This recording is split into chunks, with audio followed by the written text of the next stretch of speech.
शकुंतला बाळंतपणासाठी माहेरी आली होती.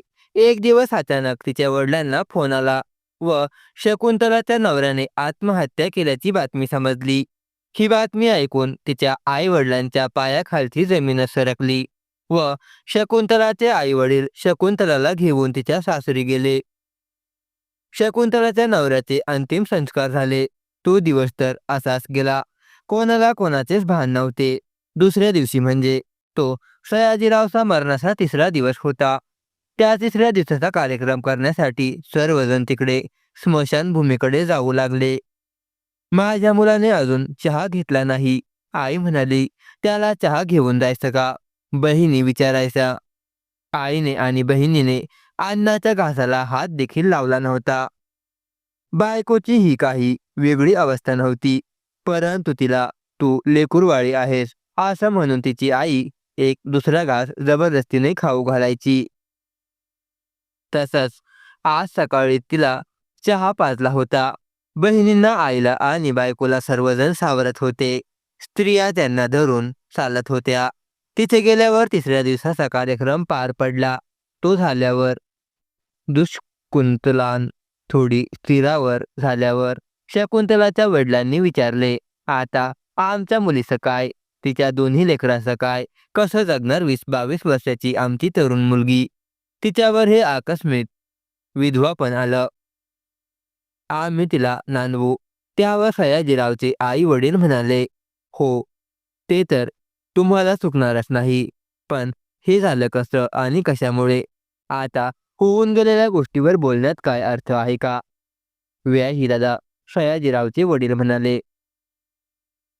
आता मात्र शकुंतलाचे वडील तापले. झालेल्या गोष्टीला अर्थ नाही. हे जरी बरोबर असलं तरी आमच्या मुलीचं जीवन आता अर्थहीन झालं. त्याचं काय करायचं? तिने तिचे 2 लेकरं घेऊन कुठं आणि कसं राहायचं हे पहा. व्याही दादा, शांत व्हा. तुमची मुलगी आणि आमच्या नातवांना सांभाळू. त्याची तुम्ही काळजी करू नका.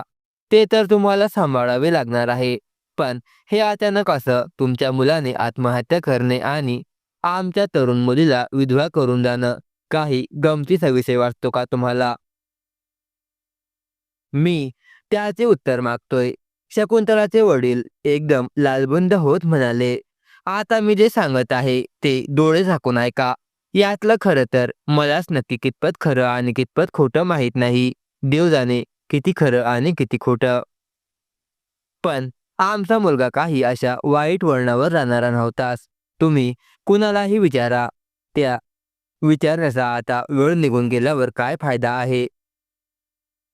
शकुंतलाचे वडील पस्ताव्याच्या स्वरात म्हणाले, त्या दिवशी झालेला तो प्रसंग आणि त्यामुळे सयाजीरावची हत्या झाली की त्याने आत्महत्या केली हे मलाच माहिती नाही. त्याच्या वडिलांनी असं सांगितलं. आम्हीच मोठी चूक केली. तुमच्यावर आणि तुमच्या मुलावर डोळे झाकून विश्वास ठेवला. आम्ही लग्ना अगोदर मुलाची सर्व माहिती काढायला पाहिजे होती. अशा राक्षसी वृत्तीच्या मुलाला मुलगी देऊन आम्ही तिच्या जीवनाचं वाटोळं केलं. त्यावर शकुंतलाचे वडील म्हणाले, हे पहा, आता तो काय या जगात नाही आणि त्याबद्दल बोलून आता काय फायदा पण नाही. सयाजीरावचे वडील शांतपणे म्हणाले, हो, ते तर बरोबरच आहे. ते आधीच आम्ही सर्व पाहायला पाहिजे होतं. म्हणजे आज आमच्या मुलीवर ही वेळ आली नसती.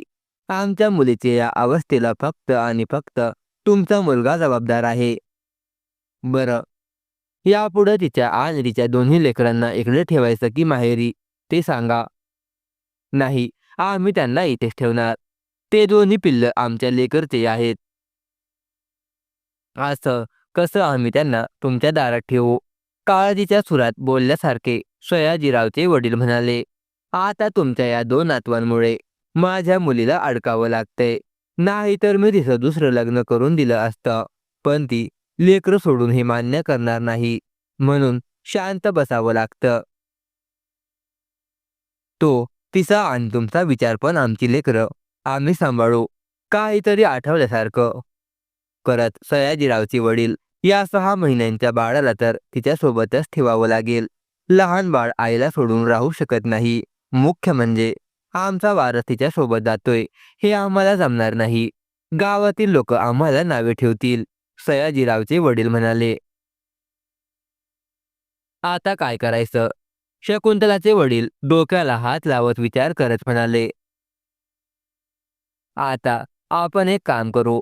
बाळ मोठे होईपर्यंत शकुंतला अजून 6 महिने तिकडेच राहील. म्हणजे बाळ 1 वर्षाची होईल. बाळ 1 वर्षाची झाले की तो इकडे येईल. कधी इकडे कधी तिकडे. तिला वाटेल तेव्हा ती माहेरी येऊन राहील. जातील तिचेही दिवस निघून. होतील तिचे लेकरही लहानचे मोठे. आम्ही आहोतच ना, शकुंतलाचे सासरे म्हणाले. शेवटी आपल्या मुलीची विधवा अवस्था जरी शकुंतलाच्या वडिलांना पाहवत नसली तरी तिच्या 2 लेकरांसाठी सयाजीरावच्या वडिलांचं म्हणणं त्यांना मान्य करावं लागलं. शकुंतलाचे वडील होकारार्थी मान हलवत म्हणाले, ठीक आहे. त्यानंतर शकुंतलाची आई वडील आपल्या घरी निघून गेले. शकुंतलाला तर त्या घरात राहावंसं वाटत नव्हतं. तिला त्या घरात अगदी भयान आणि त्या वाड्यात उदास वाटत होते. परंतु करणार तरी काय? पोटच्या 2 लेकरांसाठी ती त्या घरातील घुसमट सहन करत राहणं गरजेचं होतं. ती थांबली, पण तिचं मन कशातच लागत नव्हतं. ती सारखी रडायची, एकटी बसायची. जेवण पाणी तिने सोडलं होतं. तरीही तिला सर्वजण समजवायचे की तू बाळंतीण आहेस. तुला असं रडून राहून जमणार नाही. आता कणखर बनावंच लागेल. तू ते विसरून जा. या 2 लेकरांकडे बघ. पण ती अजून त्या धक्क्यातून सावरलीच नव्हती. छोटी शीतल वडील दिसत नाहीत म्हणून त्यांना घरात घरभर शोधायची. इकडे तिकडे शोधायची. पण त्या छोट्या जीवाला काय कळणार? ते कायमचे आनंदाच्या प्रवासाला निघून गेले आहेत. ती घरात आजोबा आजीला, चुलती चुलत्यांना, आईला विचारायची, पप्पा कुठे गेले आहेत? पप्पा कुठे गेले? सारखी पप्पा पप्पा करत राहायची. त्यामुळे सर्वांच्या पोटात तुटायचे. भूर गेले, खाऊ आणायला गेले असं तिला नादी लावण्यासाठी घरातील मंडळी सांगत असायची. 2 दिवस झाले, 3 दिवस झाले, तरी वडील दिसत नाहीत. तिने तर धास्तीच धरली. आज संध्याकाळी तिने रडून रडून गोंधळ घातला. पप्पा कुठे गेले? तसं आई आणि बायकोही रडायला लागली. सगळ्यांनी तिला कसंबसं शांत केलं. तशीच ती रडून रात्रीची झोपून गेली. 5व्या दिवशी सकाळी झोपेतून उठली. 5व्या दिवशी शीतल तापाने फणफणली. ताप एवढा आला की मेंदूपर्यंत ताप गेला. त्यामुळे तिला एपिलेप्सी झटका आला. तिने डोळे पांढरे केले. ती चक्कर येऊन हात पाय वाकडे करून खाली पडली. सर्वांची तिच्यासाठी धावपळ सुरू झाली. 2-3 दिवसानंतर शीतल चांगली खेळू लागली. पाहता पाहता 10व्याचा कार्यक्रम व दिवस उगवला. आज शकुंतला घराबाहेर निघाली. बाळंतपणानंतर टमाट्यावानी फुगलेले तिचे गाल, उंच धष्टपुष्ट गोरी गोमटी असणारी शकुंतला आज एकदम वाकून गेली होती. एखाद्या खांबाप्रमाणे ती दिसू लागली होती. तिच्या अंगावर मांस राहिले नव्हते, फक्त कडीसारखी दिसत होती. चेहरा एकदम निस्तेज झाला होता. डोळे खोल गेले होते. चालायला पायात ताकद नव्हती. तशीच ती रडत 10व्याला गेली. जाताना येणारे जाणारे पाहणारे लोक कुरबुर करत होते. काय पोरगी होती, अगदी धष्टपुष्ट, कशी लगेच तब्येत खराखरा उतरली आहे. तर काहींच्या तर नजरेच्या निखाऱ्यात तिचं काळीज जळत होतं. आता ही विधवा झाली आहे. तिच्या शरीराची भूक कोण भागवेल? अशाही नजरेने तिच्याकडे पाहिले जात होते. त्याने तिला विषारी असल्यासारखं वाटायचं. तसेच ती त्याकडे दुर्लक्ष करत होती. त्या कार्यक्रमावरून घरी आल्यावर ती विचार करू लागली, आज फक्त पहिल्यांदा बाहेर गेले तर या गोष्टींना सामोरे जावं लागलं. आता इथून पुढे रोजच मला या नकोच्या नजरेच्या, शब्दांच्या आगीच्या निखाऱ्यात घोर पडायचं आहे. रोज मरण यातनामय विधवा जीवन जगायचं आहे. या विचाराने ती स्वतःला दोष देऊ लागली. याचं काय? हा जळाला एकदा, पण येथे मला या जगाला तोंड देताना रोजच लढत राहायचं आहे, असं ती मनातल्या मनात म्हणत होती. आता कार्यक्रमावरून येऊन 1-1.5 तास होऊन गेला. हळूहळू पाहुणे मंडळी निघून गेली. त्याच्या बहिणीही 10 दिवसापासून माहेरी थांबल्या होत्या. त्याही निघाल्या. लेकरांना आणि शकुंतलाला त्यांनी विचारले, आम्ही आहोत, तू टेन्शन विसर आणि लेकरांची काळजी घे, असं म्हणून तिन्ही नणंदा निघून गेल्या. त्यानंतर तिची आई वडील म्हणाले, शकुंतला, चल आता आमच्या बरोबर थोडे दिवस, मग पुन्हा इकडे आणून घालू तुला. त्यावरती सासू म्हणाली, तुम्हाला काही सुखदुःख आहे की नाही? इथं आमचा तरुण मुलगा गेला आणि तुम्ही लगेच हिला माहेरपणाला नेत आहात. तुम्हाला काही कसं वाटत नाही? आता एवढा वेळ शांत बसलेली शकुंतलाची आई चांगलीच तापली होती. तुमच्या मुलाला असे कारनामे करताना काही नाही वाटलं का? आपल्याला बायको आहे, त्यामागे 2 लेकरं आहेत. त्यांचं त्याला भान नव्हतं का? त्यामुळे आमच्या मुलीवर ही अवस्था आली आहे. याचे जरा भान असू द्या.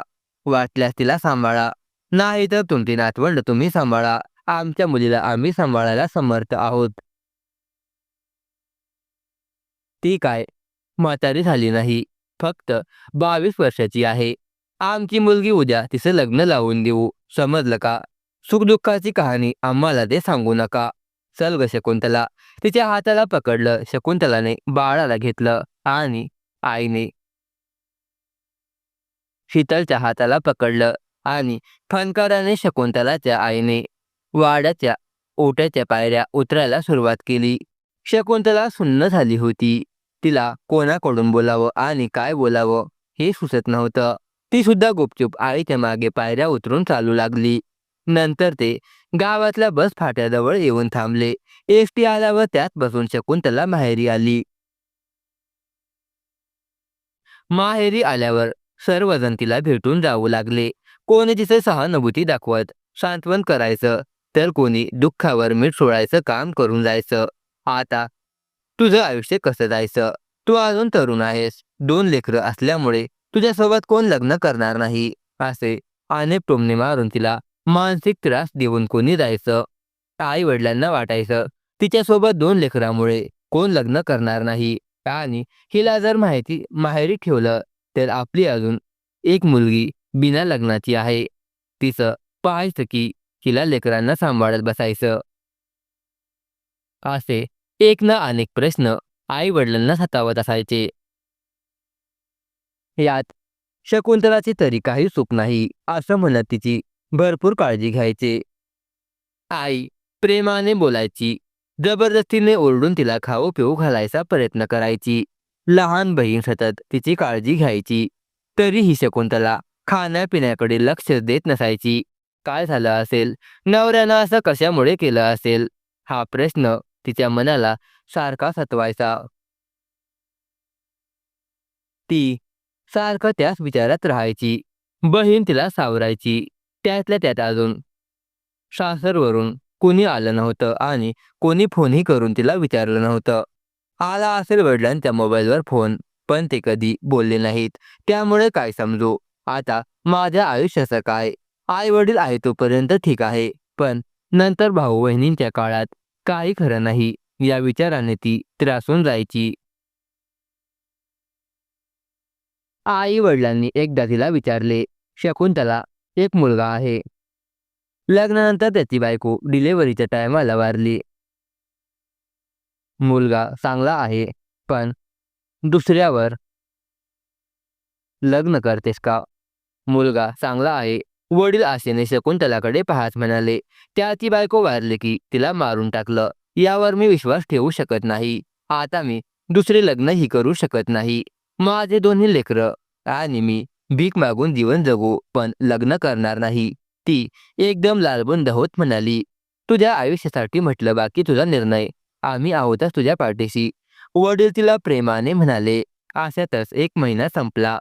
तिकडे 1 महिना थांबली. 1 महिन्यानंतर सासरे घ्यायला आले. शेवटी आमच्या वासाचा प्रश्न आहे. आमचे लेकरच आहेत म्हणून आम्ही तुमच्या पाया पडतो. पण तिला तिकडे पाठवा. आई-वडिलांनाही वाटले, आज ना उद्या आपण म्हातारे होणारच आहोत. त्यानंतर आपल्या लेकीचं काय खरं आहे? त्यामुळे ती तिकडे तरी हक्काने राहील. शेवटी लेकरं असल्यामुळे शकुंतला लग्नाला नकारच देत नव्हती. आतापर्यंत आई-वडिलांनी तिला समजवायचा प्रयत्न केला होता, परंतु लेकरं सोडून राहायला तयार नव्हती. त्याने तर माझ्या लेकरांना अनाथ केलंच आहे. आता मी जिवंत असून माझ्या लेकरांना असं वाऱ्यावर सोडू का? तिने आई-वडिलांना बोलून दाखवले होते. शेवटी एक ती आईत आहे. ती कसं काय आपल्या लेकरांना असं वाऱ्यावर पाहू शकेल? तिचा निर्णय ठीक आहे असं म्हणून आई वडिलांनी शकुंतलाच्या लग्नाचा विषय सोडून दिला. मग आज सासरे आले. त्यांच्यासोबत शकुंतला सासरी जाण्यास तयार झाली. आता तुम्हीच आहात तिच्या मागे पुढे पाहायला. काही कमी जास्त वाटल्यास आम्हाला सांगा. तिची काळजी घ्या. लेकरांची काळजी घ्या. शकुंतलाचे वडील रडून आणि हात जोडून सांगत होते. शकुंतलाच्या छोट्या भावाला शकुंतलाचे वडील म्हणाले, जा ताईला सोडून ये. निघता वेळेस शकुंतला खूप रडली. पण जड अंतकरणाने तिला सासरी जावंच लागणार होतं. शेवटी तिच्या 2 मुलांचा प्रश्न होता. काही काळजी करू नको. आहोत आम्ही तुला. जोपर्यंत आमच्या जीवात जीव आहे तोपर्यंत तुला पाहिजे ती मदत करू, असं तिची आई वडील तिला म्हणाले. चल शकुंतला, आम्ही आहोत ना. तुला आणि तुझ्या लेकरांना कशाची कमी पडू देणार नाही. सासरे आणि मोठे दीर शकुंतलाला म्हणाले. छोटी शीतल चुलतेच्या आणि सासऱ्यांच्या आजोबांच्या बाईकवर बसली होती. तर छोटा दीपक आणि शकुंतला आपल्या भावाच्या गाडीवर बसली होती. तोही आपल्या बहिणीसोबत तिच्या सासरी आला. आज सासूबाई आणि जाऊबाई देखील घरीच होत्या. आजीने पटापट नातवांना उचलून घेतले. त्यांचे मुके घेतले. जावेने शकुंतलाच्या भावाला चहा पाणी केला. सर्वांनी चहा घेतला. भाऊ निघून गेला. शकुंतलाला तर क्षणभरही त्या घरात थांबावंसं वाटेना. अजूनही शकुंतलाला आपल्या वाड्यात थांबावंसं वाटत नव्हतं. अशातच संध्याकाळ झाली. दोन्ही मोठ्या जावांनी स्वयंपाक केला. घरात सर्व चेहरे नवीन दिसत असल्यामुळे बाळ अजून कोणाकडे जात नव्हतं. गेलं तरी लगेच रडायचं. त्यामुळे शकुंतलाने फक्त लेकरांना सांभाळले. 3 ते 4 वर्षाचा बाळ थोडे दिवस आई किंवा वडिलांपासून दूर राहिले तरी ते लगेच विसरत नाही. तशीच ती शीतल ही घरात आल्यावर सारखं पप्पा पप्पा करत आपल्या रूममध्ये आणि सगळ्या वाड्यात फिरायची.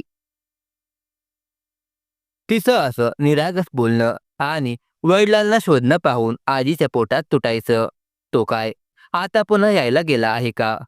आजी असं म्हणून लगेच रडू लागायची. शकुंतलाची अवस्था तिच्याहून बिकट होती. त्या दिवशी रात्री शकुंतलाला आपल्या रूममध्ये सयाजीरावचे भास होत होते. लग्नापासून डिलिव्हरीला जाईपर्यंत एक ना एक दिवस तिला आठवत होता. नकळत तिच्या मनात विचार येऊन गेला. तसाही सयाजीराव कधी तिच्या मनाचा विचार करतच नसायचा. रात्र झाली की त्याला फक्त बायको हवी असायची. मग ती आजारी असो, गरोदर असो, त्याचं त्याला काही घेणं देणं नसायचं. तो त्याचा आनंद लुटून घ्यायचा. कधी तिचा त्रास जाणून घ्यायचा नाही किंवा तिचं मतही विचारात घेत नसायचा. हे तिला आठवलं. विचारात तिला काही रात्रभर झोप आली नाही. ती रात्रभर ह्या कुशीवरून त्या कुशीवर होत होती. 7 महिन्यांचा आपला मुलगा दीपक उठला तर त्याला पाजत होती. दोन्ही झोपलेल्या निरागस लेकरांच्या चेहऱ्याकडे पाहत होती. माझ्या या निरागस लेकरांची काय चूक आहे? त्यांना अनाथ म्हणून जीवन जगावं लागते. वडील काय असतं हेच त्यांना कळणार नाही. वडिलांचे प्रेम तर दूरची गोष्ट राहिली. असे प्रश्न तिला पडत होते. पहाटपर्यंत तिचा डोळा लागलाच नाही. सकाळ सकाळ पक्ष्यांच्या किलबिलाटाच्या आवाजाने आणि कोंबड्याच्या आरवण्याने ती बाळाला झोक्यात टाकून आपल्या रूममधून बाहेर आली. तिने अंगण आणि वाडा सर्व स्वच्छ झाडून त्यावर अंगणात शेणसडा केला. तोपर्यंत मोठ्या दोघी जावेंनी एकीने विहिरीतून पाणी भरले तर दुसरीने चूल पेटवून आंघोळीला पाणी तापवून घरातील स्त्रियांना आंघोळ झाल्या. त्यानंतर पाणी तापवून आंघोळीसाठी पुरुष मंडळीला दिले. चहा पाणी केला तेव्हा कोणी तिच्या तोंडाकडे पाहिलं. तोपर्यंत तिचं सकाळ सकाळ तोंड पाहिलेलं नव्हतं. आता दोघी जावा स्वयंपाक आणि कपडे धुवून शेतात जायची तयारी करू लागल्या. शकुंतला आता घरीच आहे. लेकरांकडे चांगले लक्ष दे, काळजी घे, दुपारी जेवण कर असं सासूने तिला सांगितलं. शकुंतलाने त्यांच्या समोर न्याहारी करून घेतली. न्याहारीमध्ये तिने फक्त अर्धी बाजरीची भाकरी आणि पळीभर वांग्याची भाजी खाल्ली. आता तुला जेवणाकडे दुर्लक्ष करून जमायचं नाही. तुला लेकरू प्यायचं आहे. तो पोटभर जेवण करत जा. दोघे जावा आणि सासू तिला सांगत होत्या. पुरुष मंडळीही शेतात गेली. त्यानंतर आपापलं आवरून त्या दोघी आणि सासू शेतात निघून गेल्या.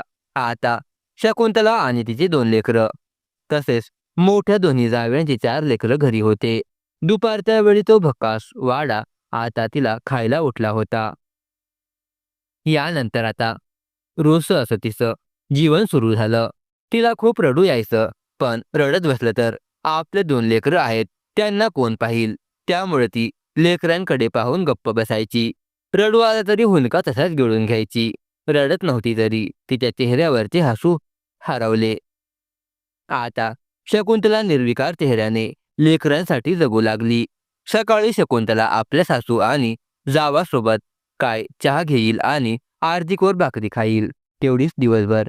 पुन्हा ती जेवण करत नव्हती. दिवसभर आपल्या स्वतःच्या 2 आणि जावयांचे 4 असे 6 लेकरं सांभाळणं, त्यांना खाऊ पिऊ घालण्यात घरातील पडलेली कामं करत, गुरांना पाणी दाखवणे, चारा करत त्यात तिचा दिवस निघून जाई. पुन्हा संध्याकाळच्या स्वयंपाकासाठी आणि पिण्यासाठी पाणी भरावं लागायचं. घरातील अंगणातील झाडून घेऊन आणि लेकरांना पाहत स्वयंपाकाची तयारी ती सुरू करायची.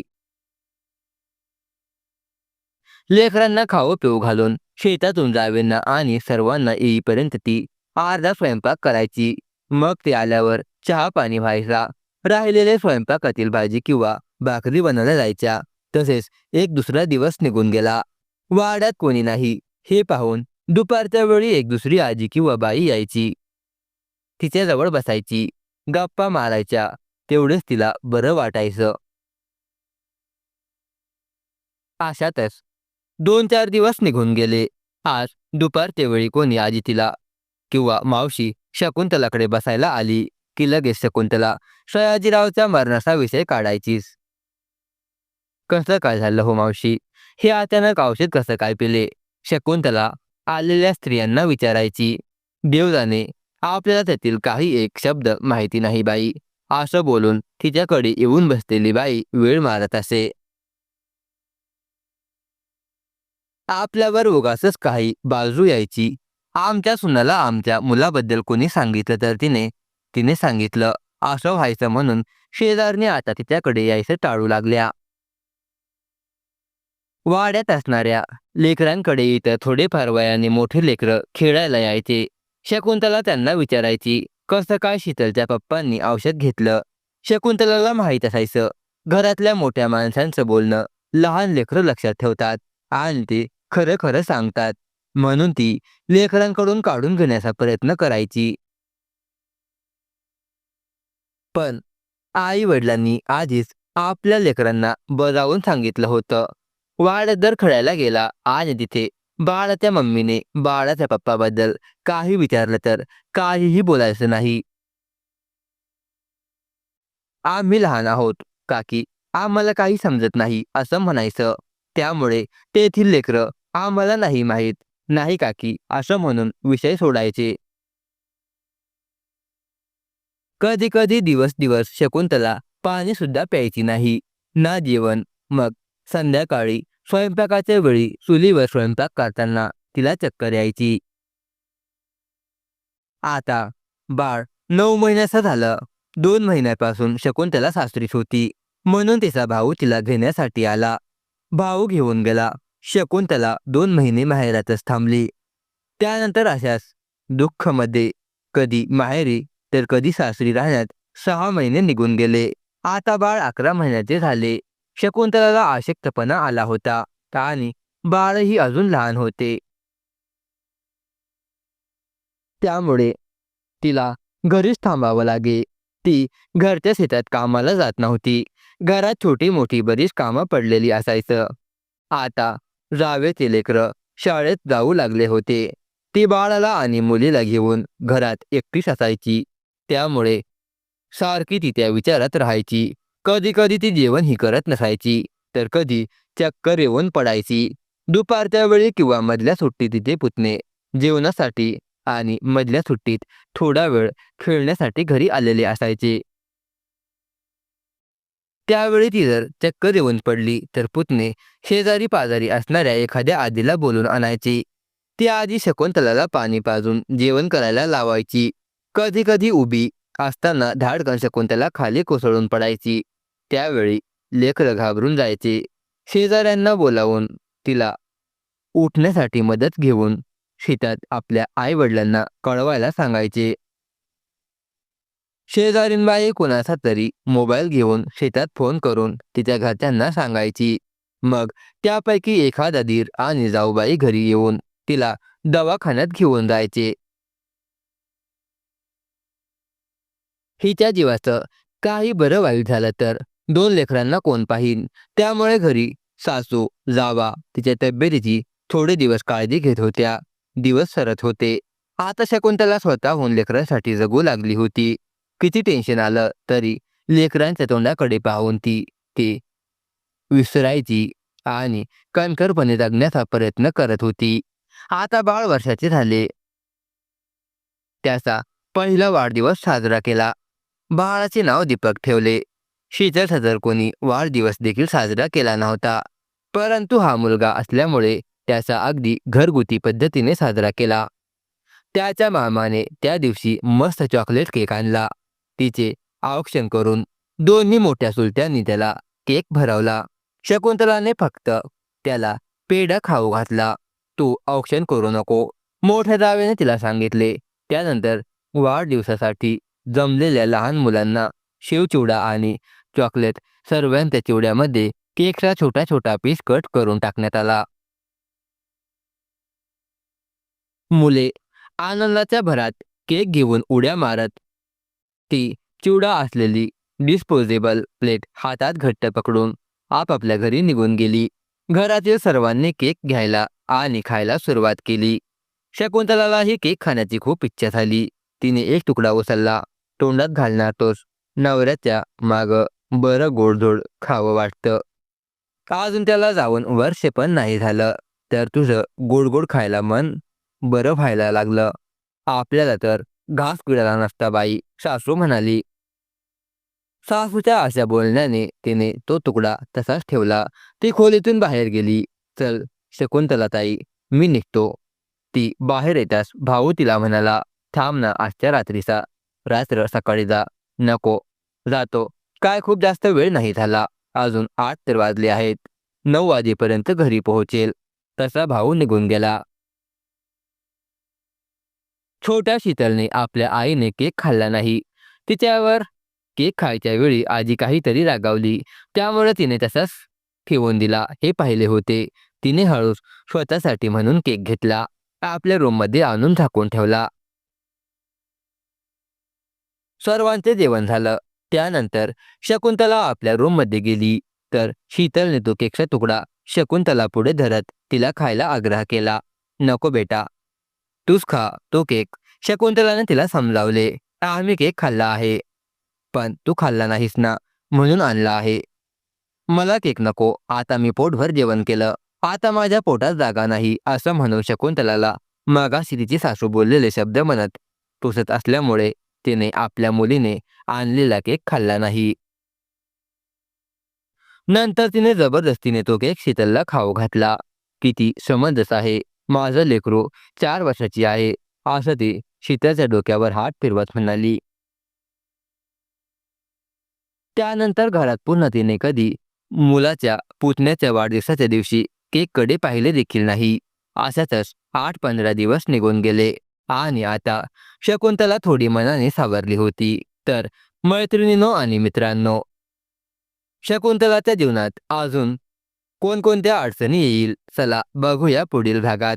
पुढील भाग न चुकता ऐकण्याकरिता सर्वांनी चॅनलला सबस्क्राईब करून ठेवा. धन्यवाद.